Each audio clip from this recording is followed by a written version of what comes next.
Welcome, everyone. We are continuing on our journey through Your Brain is Always Listening. I feel like I'm on a dragon adventure. Yeah, it's sort of like Game of Thrones. Your Brain is Always Listening, coming out March 2nd. You can go to yourbrainalwayslistening.com, download a whole bunch of cool free gifts when you pre-order the book. We've given away almost 1,000 packages. Wow. So we're pretty excited. And we're going through this journey on helping you identify your dragons, the big emotional issues that you struggle with, and learning how to tame them. So we've talked about the abandoned, invisible, and insignificant dragon, my dragon. I'm married to you, so that helps tame it. The inferior or flawed dragon, the anxious dragon, the wounded dragon, the shouldn't shaming dragon. We talked about the special, spoiled, and entitled dragons. Not you. It's not mine. It's not me. Sorry, Chloe. She admitted it. I was like, wow. Today, Chloe goes, why wouldn't people want to do things for me? I was like, well, okay then. She's like, I'm awesome and I do things for other people. So today we're going to talk about the most common dragon, which is responsible dragon, where you feel like you have to be responsible for other people. Now, of course, you have to be responsible, or you have more older parents who need you. I kind of like this dragon though. I mean, it has a dark side, but I like responsibility. It's my favorite word. So we just want to focus on the light side of this dragon. Well, and a lot of doctors and nurses have this dragon. And the origin story is when you feel liable for the pain or the situation of others, often because you felt powerless to help someone you cared about, such as a parent or sibling who was sick. This is just rampant during the pandemic, when hospitals would now allow family members to visit sick people or dying loved ones. Or you felt insignificant, and fixing other people's issues helped you feel significant. So this dragon's actually caused several fights in my marriage because it gets triggered when you perceive others in need. And it triggers back a time when you couldn't help and wish you could. And how you react is you tend to fix, you tend to caretake, you could be codependent. Yeah, see, I'm not codependent. I am responsible. I am not codependent. You are not. It can cause you to do too much for others, which that's disabling. You're enabling, which causes them to then not be responsible for themselves. And it can actually cause entitlement. Yes. And I don't like other that. People. It's a problem for me. So how now, of course, there's an upside to this dragon, and you become a helper. And right. And we should unravel this just a little bit, because we want to separate blame. We've talked about this a lot, because this can get raveled up and tied up with blame. Like you have to fix things because you felt like you were to blame for something. But being responsible and feeling like you want to be empowered to help is different than doing it because you feel like you are to blame for something. So be clear about that. I very much have this dragon in a different way. So there's another way that people have this. Like the nurse in me, I've almost jumped out of the car before because I see an accident. It's like, I'm the type that will run into the fire or run into an accident. And you're like, that car is leaking gasoline. No. And you grab me back. And I'm like, because the responsible dragon also can be fairly, you have to jump in. Well, firefighters and police officers responsible often have this. Trauma nurses dragon. Responsible. When I sent the dragon quiz, so you can find out your dragons at knowyourdragons.com, I sent it to the police chief here in Newport Beach. John and I are friends. And he goes, responsible and judgmental. Mm-hmm. He said, sort of fits a police chief. Right, exactly. But I remember you saying to me, why do you do that? I'm like, because someone has to. Classic and so responsible it's very dragon. important to soothe this dragon, but also to empower this dragon. Right. But know when you do too much, when you become a fixer, you decrease the other person's ability to grow. Super important. Hand up is great. Hand out, not so great. So when you're trying to help people, this comes from personal experience with my family, which I write about in my book. It's just really important to, and I learned this because my mother was codependent and thought she had to fix everyone. She had the responsible dragon, the dark side. And she had a mother who was diagnosed with schizophrenia. Right. A brother who was a heroin addict. A father who was quadriplegic. So she had to fix everybody. She had to take care of everybody. But she also had this tendency to want to bring people into our home and help everyone who were dangerous to a little girl. And so that can be a problem. So because of her, my responsible dragon is like, nope, you got to help yourself. I will help you help yourself, but I will not fix you. So you just, so everybody now knows you're not going to fix them. I'm not going to. I'm not going to be more invested than you are. That's a very important point. And a lot of therapists, if you do the work, they will really be helpful. But if you don't do the work, right, they are not it's up to you to do it for. Now, there is an upside to this dragon. All the dragons have an upside. You get to help. You get to be in charge and have others in your debt. You also get to be part of a community that you're creating. Good deeds reduce physical pain. Helping others is altruistic, which actually decreases stress. So doing things to help others often gives you a sense of meaning and purpose and helps stress. Mm-hmm. So how do we tame this dragon? Self-care is critical. I say this all the time in my practice. Have you ever been on an airplane? And what's the first thing they say on an airplane?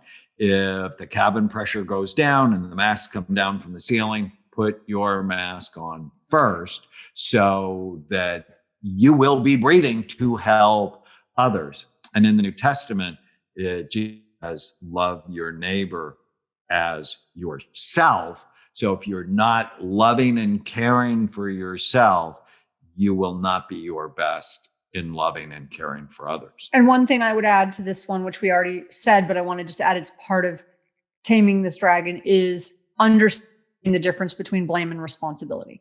Because you choose to be responsible and have the ability to respond does not mean you need to focus on blame. So try to disconnect those two. Well, quite frankly, I could have had a blaming dragon. Blame is the worst hallmark. Right. It's the number one self-defeating behavior when you blame other people for how your life is turning out.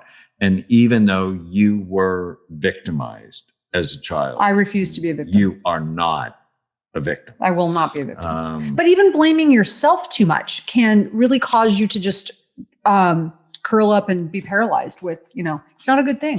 Well, and self-care is so important for everyone else around you. I'm working on a book for next year called You Happier, the neuroscience of feeling good based on your brain type. And in the introduction, there is a quote from the video, Why Be Happy by Dennis Prager, where he actually says, happiness is a moral obligation. He said, just ask anyone who's been raised by an unhappy parent whether happiness is a moral obligation. And I guarantee they will say yes, because it's how you impact others. So self-care is so important. Healthy boundaries.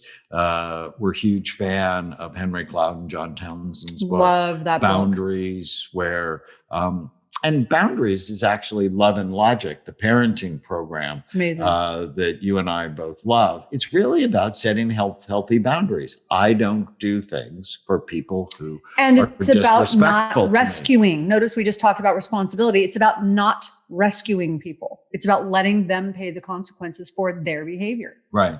And also, another way to tame this dragon is to really know, are your relationships balanced? And our friend, I was just with him last night, John Townsend, has a book called People Fuel, where he talks about evaluate the people in your life with the 7 C's. And so the first C is coaches. Who do you have? So hopefully we're one of your coaches or mentors. Comrades, so close friends and loved ones, we're comrades. Casuals, those are your casual friends. Colleagues, coworkers. Care, people who are dependent on you. So Chloe and Alize and Amelie. Chronics, where these are people that just always have an issue and you just know.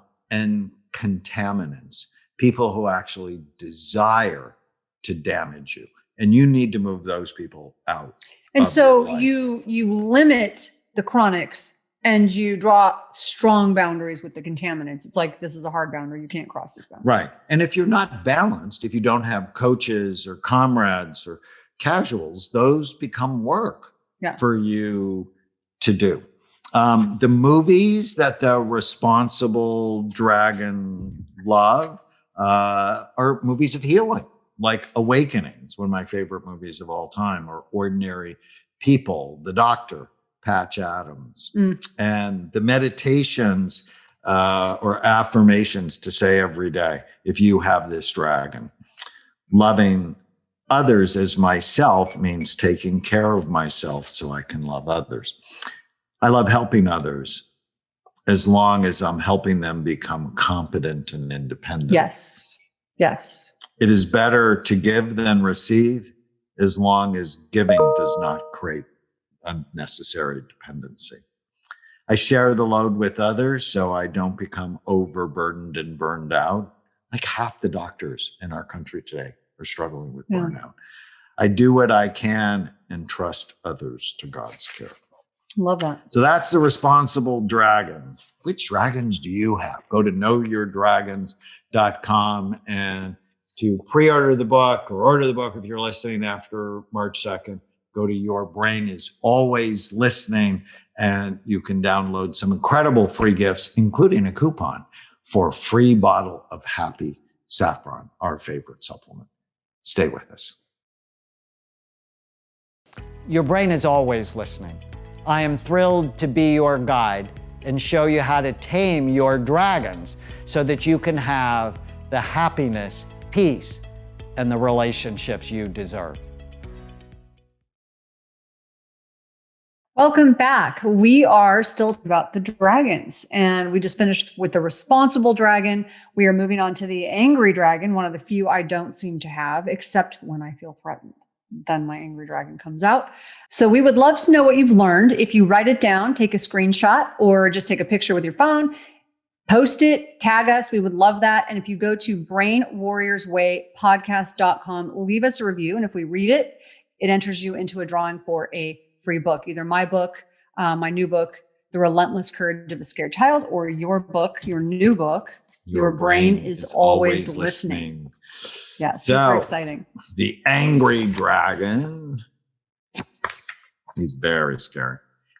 Ever since I've been a psychiatrist, I've been wrestling with this dragon. Now, not personally, I'm a middle child. Later on, we're going to talk about the sibling and birth order dragons. But I've been dealing with it in patients. This is often the dragon that gets people into my office. Something just occurred to me. So I've been talking to people with their dragons, and a lot of people who have the responsible dragon don't have the angry dragon. But people who have the special, spoiled, and entitled dragon have the angry dragon. Because we have this tendency to take responsibility and be like, and it's not that you don't get irritated. That's not what it means. It's just that you have a tendency to be like, well, it's my responsibility to fix it, versus being angry that other people aren't doing it for you. Yeah. So this is part of externalizing behaviors as opposed to anxiety and responsible, which are internalizing behaviors. So it's the origin story for the angry dragon.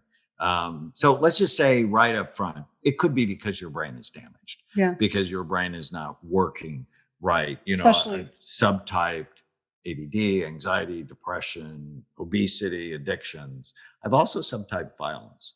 And there's impulsive violence. You don't have a strong enough prefrontal cortex. You just lash out when you get the thought, right? Jerry Seinfeld said the brain is a sneaky organ. We all have weird, crazy, stupid, sexual, violent thoughts that nobody should ever hear and that you should never act. Your prefrontal cortex protects you from that. There's also cingulate violence. If your cingulate works too hard, you're worried, rigid, and flexible. If things don't go your way, boom, you can explode. That's often road rage. It's, when somebody accidentally cuts me off on the freeway or even purposefully cuts me off on the freeway, I think to myself, you jerk. And then I leave it alone because, I don't know, he could have a gun in his car. But for people who are the cingulate, the rigid people, somebody cuts them off. They'll chase and they them go, you jerk, you jerk, you jerk, you jerk. And they engage in bad behavior in order to get the thought out of their head. And there's also temporal lobe violence. If you hurt one or both of your temporal lobes, head trauma, or, my most famous case, my nephew had a cyst the size of a golf ball occupying the space of his left temporal lobe, and he'd attack people for no particular reason. So let's just be clear. There is a biology to anger and violence. Okay, you just shamed I'm not shamed, but you concerned a whole bunch of people listening because there's a whole bunch of us who get really annoyed when we drive, but we don't necessarily engage in behavior. People. No, but you get really irritated. Although you do swear sometimes. I get so mad at people. So the psychological origin for the angry dragon is you've been hurt in the past, or you've been shamed or disappointed, or more commonly, others modeled angry behavior for you. And you watched your mom's temper or your dad's temper or your siblings' temper, and they taught you it was okay. What triggers the angry dragon? When you're reminded of hurts, shame, or past disappointments, when you don't get your way, if your frontal lobes are busy. Sometimes anger is triggered to get others to leave you alone. Think of teenagers or even people who've been traumatized. I mean, sometimes anger is a way to keep a barrier. Sometimes I read this really interesting thing about people who refuse to forgive and hold on to anger, that it's because they feel powerless. They're afraid. They don't know how to draw boundaries, and they're afraid that if they let go of the anger, they're opening themselves back up because they don't know how to draw boundaries, that if they let it go, they're opening themselves back up to being hurt. And that those two are two separate things. But most people haven't worked on boundaries. They don't feel confident. So it's a lack of confidence. Well, and sometimes in relationships, if people are overwhelmed by words, that they'll lash out to get the other person to be quiet, to stop it, because they can't engage. It's too much. It's just overwhelming. Of language. I have a hyperverbal child. It's overwhelming when she starts that. So how does the angry dragon cause you to react? Rage, irritability. You're rude. You bully. You belittle. You're annoying. Fighting, punishing, stonewalling, contempt. And if you want to get divorced, stonewall. Yeah, anger is not always about lashing out.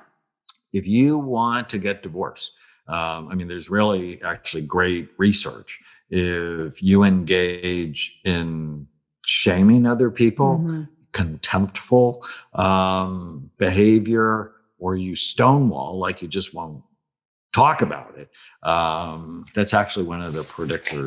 We've had a couple of fights in our marriage, and the one thing I'm really happy about is the way that we fight. We made a decision when we got married, we weren't going to sleep in separate rooms. And I think that that's a really scary thing when you start doing that and disconnecting and punishing the other person by going away, and it can just lead to problems. Now, if there's violence, then yes, but I think it's a bad habit. And I like that habit that we don't do that. I'd rather argue with you than one of us go away. I'd rather resolve it.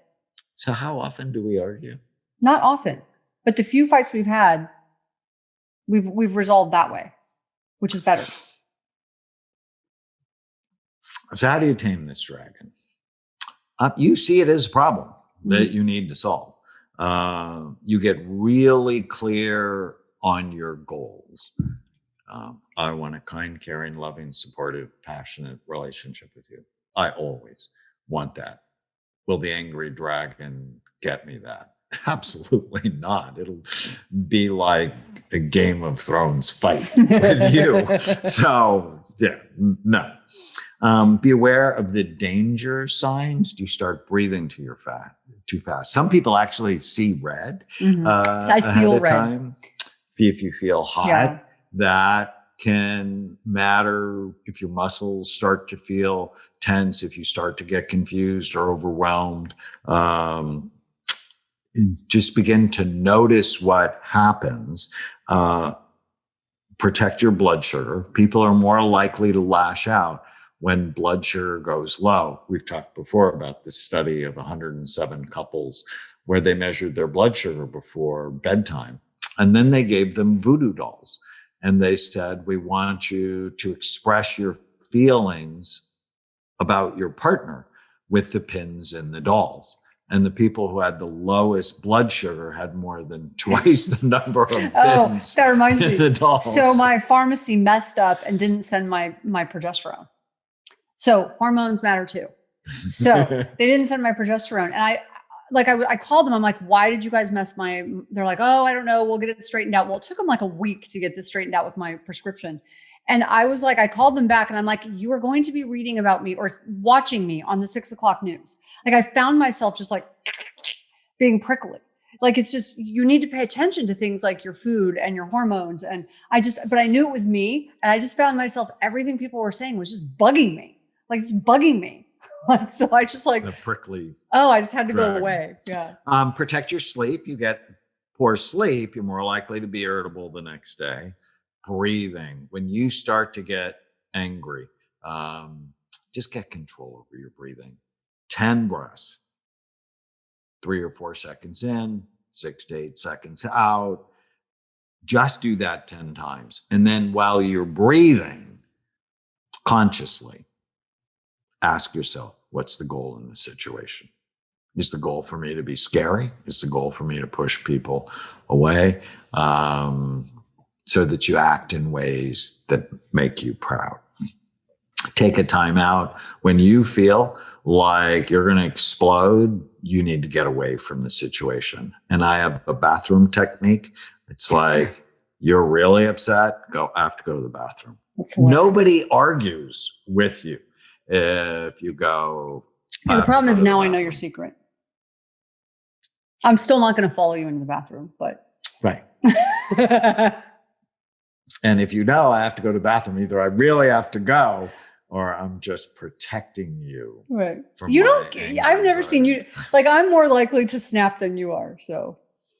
And then lastly, know when to seek help. Mm-hmm. Getting help is a sign of strength, not weakness. This is the dragon that needs to be scanned. Yes, but let's always, like we said before, there's always a dark side and a light side, right, to these dragons.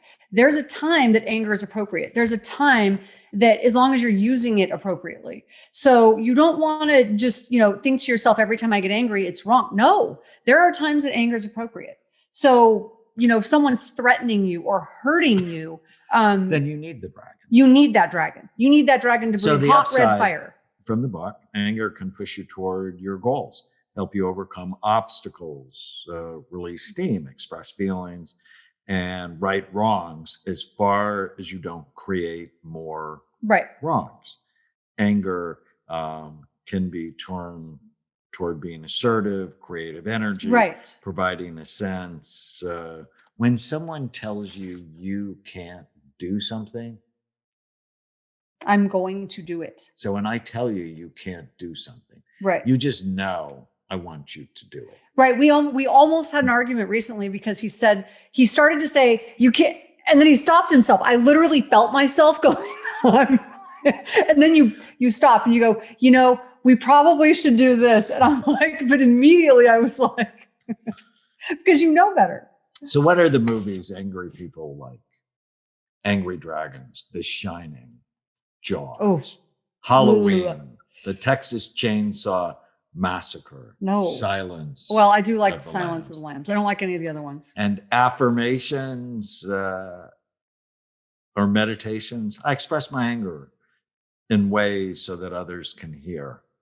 I accept responsibility if my anger has hurt someone. I direct my anger appropriately. I do not use anger to scare or frighten other people. I express my anger in words, never physical actions, unless someone I love is threatened. Right. Someone's going to hurt your kid. You're going to lose it.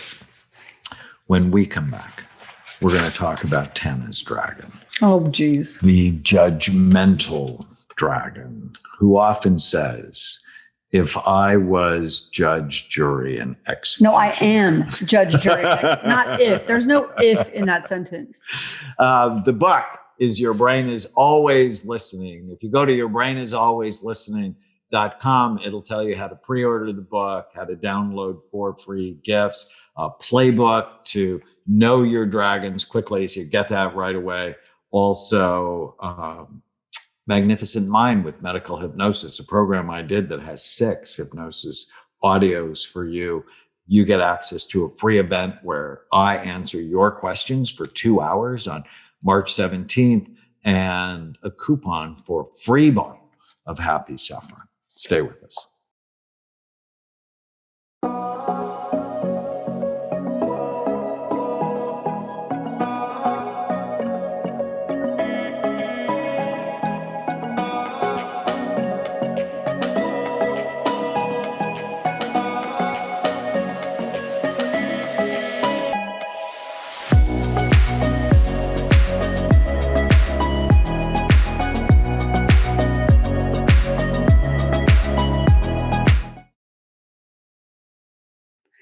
Welcome back. We are on our journey with the dragons. And now today we are moving on to the judgmental dragon. Just FYI. This is Tana's primary. It's not my primary, it's just one of them. So anyways, before we get going, I am reading this review, and it's because I'm selfishly reading this one. This is from EMM3005 from the United Kingdom. It says, just listened to the first chapter of your new book, Tana. I have to purchase this. Very powerful. God really does use you to help others. You have helped me before to get healthy. I've let it all go, but now I'm getting back on track. From Scotland. Wow. Isn't that cool? That's really awesome. Yeah. And the subject line is God bless you both. Yeah, love that. Thank you. You are our payment for doing this. And so we love when you leave us a comment, a question, or a review. Do it at brainwarriorswaypodcast.com. Also, what have you learned? Write it down, post it on any of your social media sites, hashtag Brain Warriors Way podcasts. Also, take the dragon quiz at knowyourdragons.com and send it to all of your friends, because if you know what their dragons are, you're just more likely to be helpful. We did it as an executive team, and knowing other people's dragons, it just helps you to be kinder to others, so you can help tame their dragons, or you can make their dragons roar to life based on your behavior. And so just imagine your dragons. So you have a dragon thunder. A thunder is a herd of dragons. And I have my dragons. And so sometimes, because you and I love each other passionately, deeply, but sometimes the dragons just get in the way of us having as much fun as we could have. So we don't want that for you. So right. But you have to know your issues. If you recognize it, it's so much easier.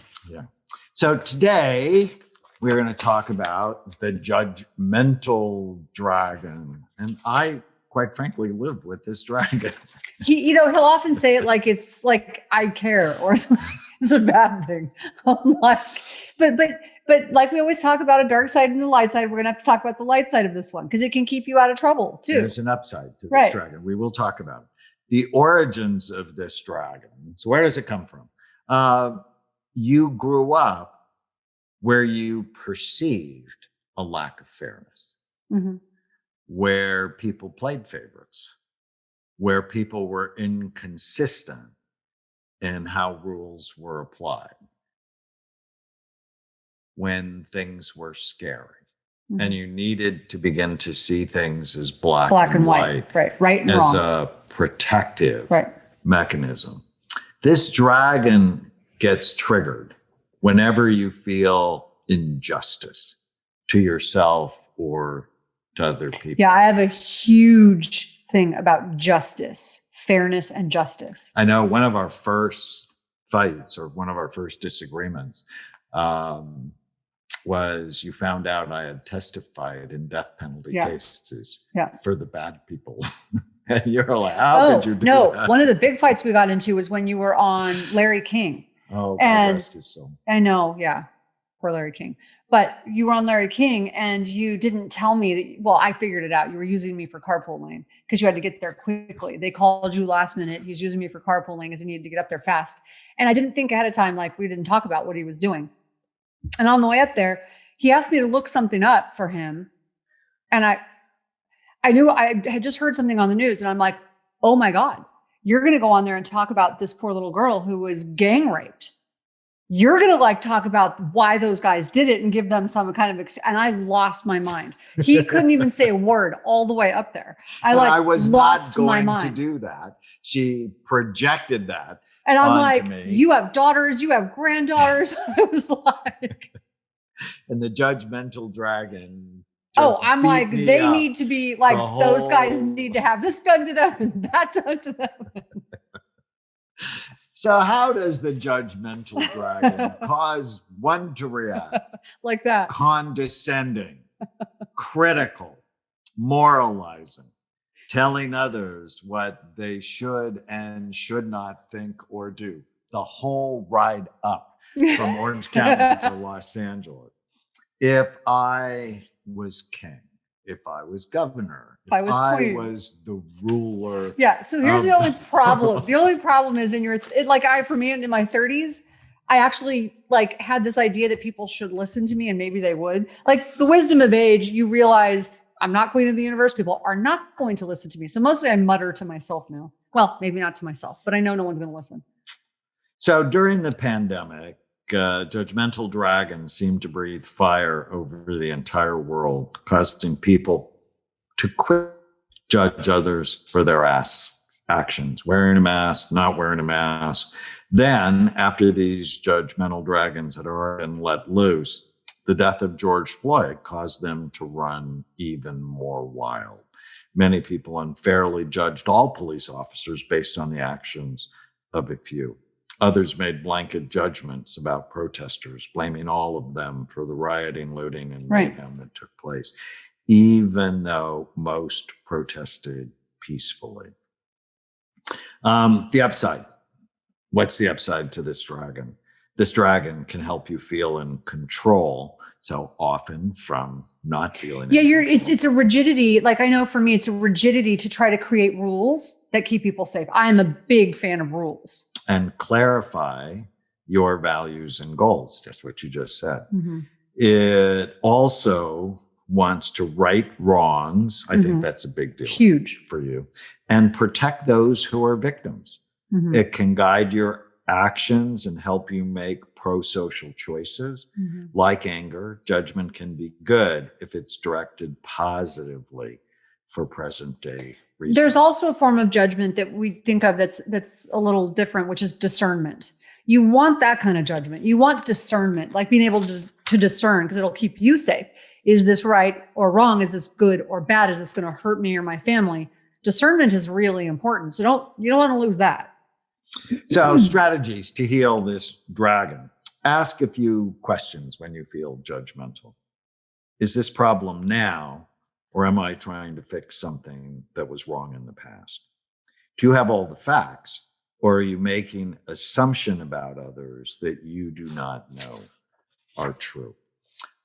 Forgiveness is huge. And there's a process from Dr. Worthington that we often talk about called REACH. for forgiveness, where you recall what happened. You empathize with the other person. And that's the hard thing for many judgmental dragons to do. You altruistically, that's the A, give the gift of forgiveness, because you often say, when you hold on to a hurt, it's like drinking poison and expecting the other person to die. And so, yeah, it's damaging you more than it's damaging them. Commit to it. That's the C. And the H is hold on to it. And let's just be clear. There are some things that are really hard to see from another person's perspective. But if you can't do it for them, do it for yourself. And just because you forgive someone does not mean they get out of consequences, does not mean that you need to have close proximity to them, does not mean that you don't draw boundaries. It doesn't even mean you need to see that person. It just means you let the anger go for your own benefit. So what movies does this dragon like? Probably ones I like. Let's see. Tell me if you like any of these movies. Rambo. Yes. Taken. Love it. Law-abiding citizen. Of course. Gran Torino. Oh my God. One of my all-time favorites. Dirty Harry. Love him. Payback. I don't even know what that is. Kill Bill. No, not really. The other ones, yes. They love vengeance. I call it justice. You call it vengeance. Tomato, tomato.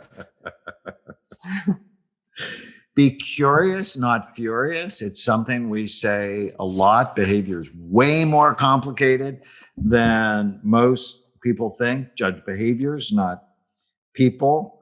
And get out of your bubble. If you're quick to judge others, it may be due to unfamiliarity with others outside of your immediate social circle.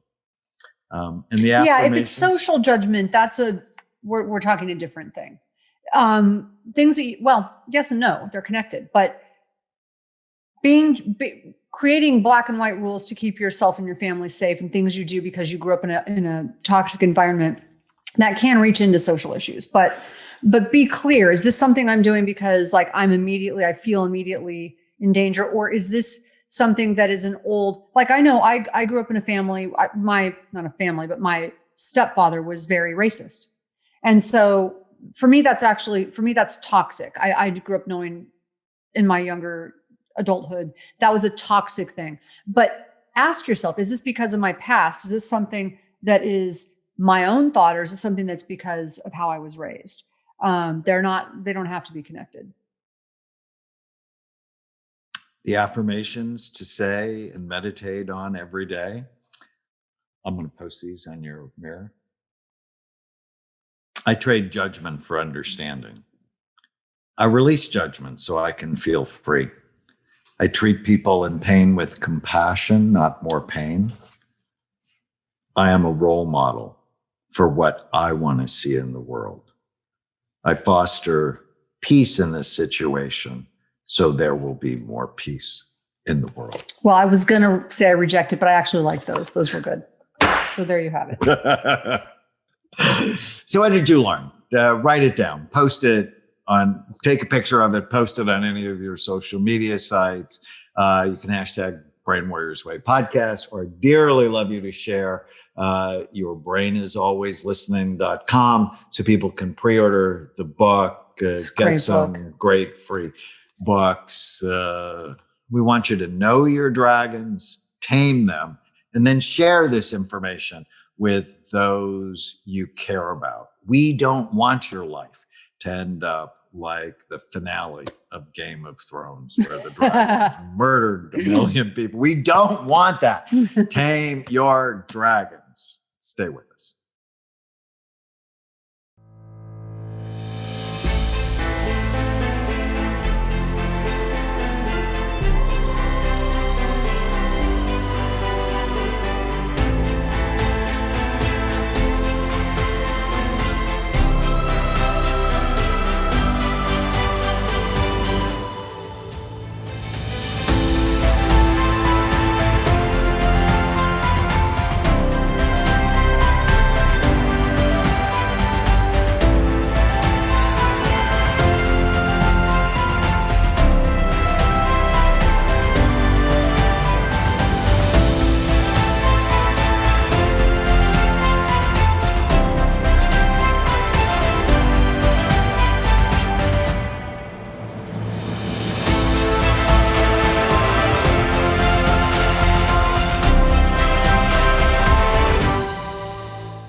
Welcome back, everyone. We are continuing to identify and tame the dragons from the past that are breathing fire on your emotional brain.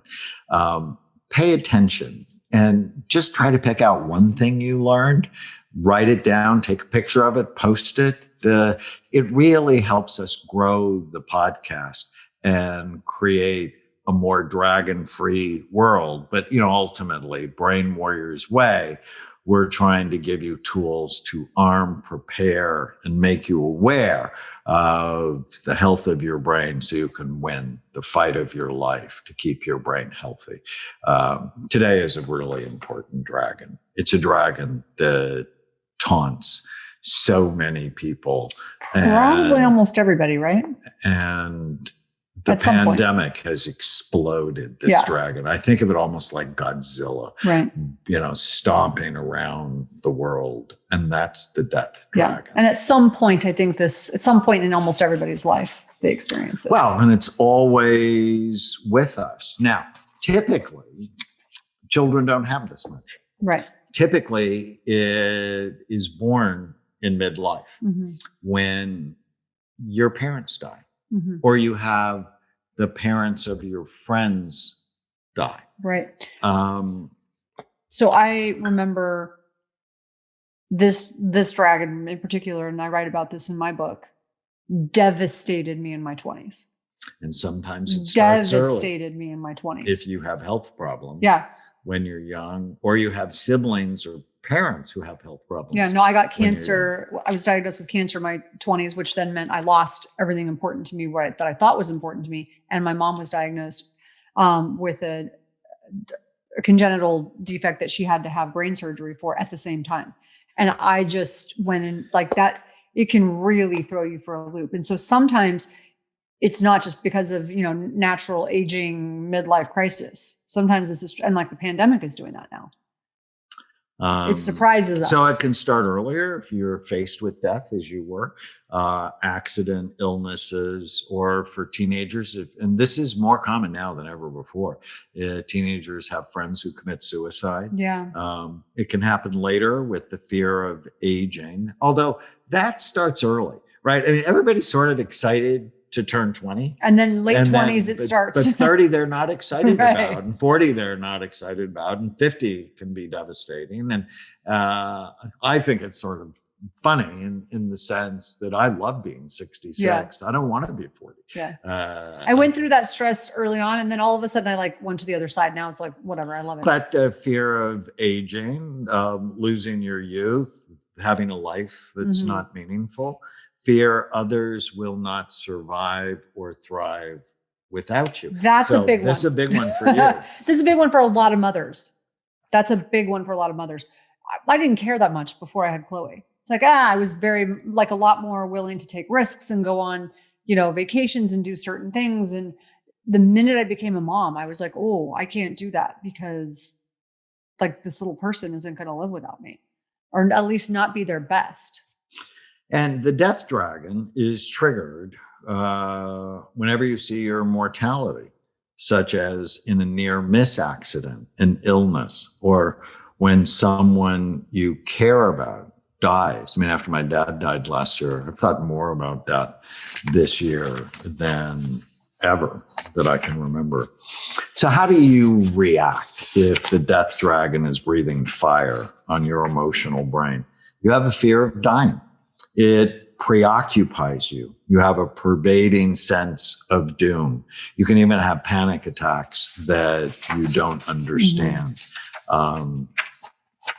So is there an upside to this dragon? There's an upside to all of them. Knowing you're going to die can actually help you live a more meaningful life, plan for the future, and work to create a legacy. Cherishing each day can help you resolve interpersonal conflicts and use listening skills and empathy rather than stewing, ignoring, or holding grudges. Elizabeth Kubler-Ross, who's the famous psychiatrist who studied death and dying, says it is the denial of death that is partially responsible for people living meaningless, purposeless lives. Because when you think you're going to live forever, you do not take care of the issues that you need to take care of today. All right. So how do you tame this dragon? Well, one, accept death is a natural part of life. And I think a couple of things really helped me with this dragon. In the late 1970s, there was a book published by Ray Moody called Life After Life. Mm-hmm. And it was about a whole series of people who had near-death experiences and then what happened.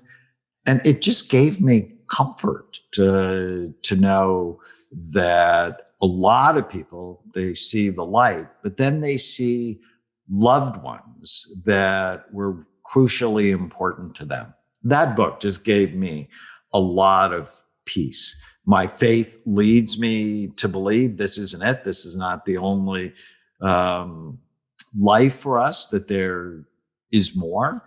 That really helped. And then in college, I took a class on death and dying. Me too. And I had to write my own funeral. And when you live with the end in mind, you end up saying something you and I say a lot, is, does this problem I have now, does this issue I'm dealing with now have eternal value? Right. Such an important statement. And really focusing on that is, I think, what helped. We talked about earlier about how sometimes parents, especially mothers, when you have a baby, it's like, when you're younger, you will take chances, and then all of a sudden this baby comes along. And I don't know if anyone else out there has had this issue. I had a baby, and all of a sudden it's like, because I faced death early, because I faced that mortality issue early, I started bargaining with God.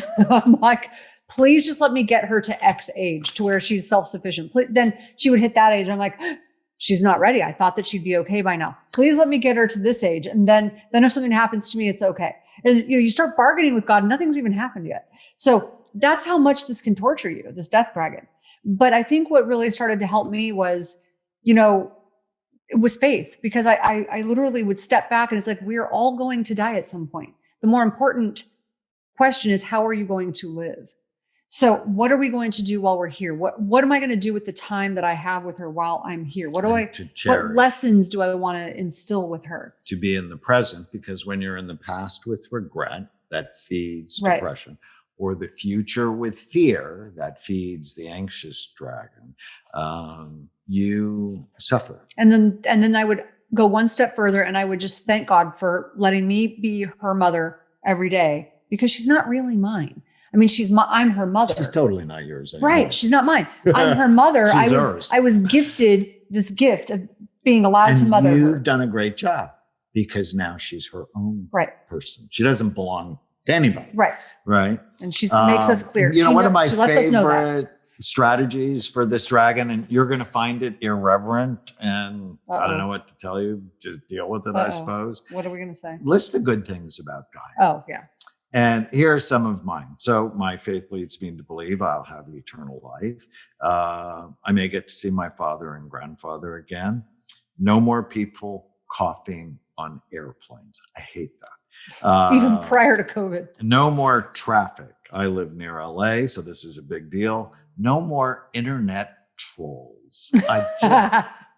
Come on, let's be thoughtful. Try not to do drugs before you post. No more divisive political campaigns, at least I hope so. No more taxes, no more spam or junk mail. I won't have to shave anymore and deal with occasional cuts and bleeding. I won't have to get my teeth cleaned and have someone with a sharp metal object poking around my mouth. No more root canals. No more computer crashes where I lose an hour's worth of work. For me, it's no more news. Affirmations. You need to tame the death dragon. I will live a life that matters. I will live a life fully and fearlessly. I will be present today in all I do, because today is all you will ever have. Death teaches me that if something is meaningful, I do it. But if it's not meaningful, I don't do it. Death is just the next stage of eternal life.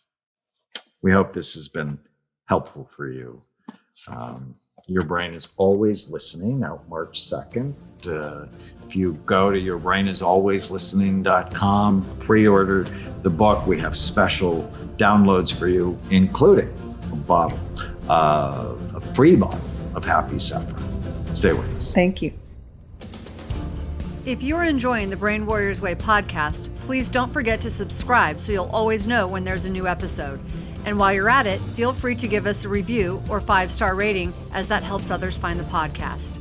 If you're interested in coming to Amen Clinics, use the code PODCAST10 to get a 10% discount on a full evaluation at amenclinics.com.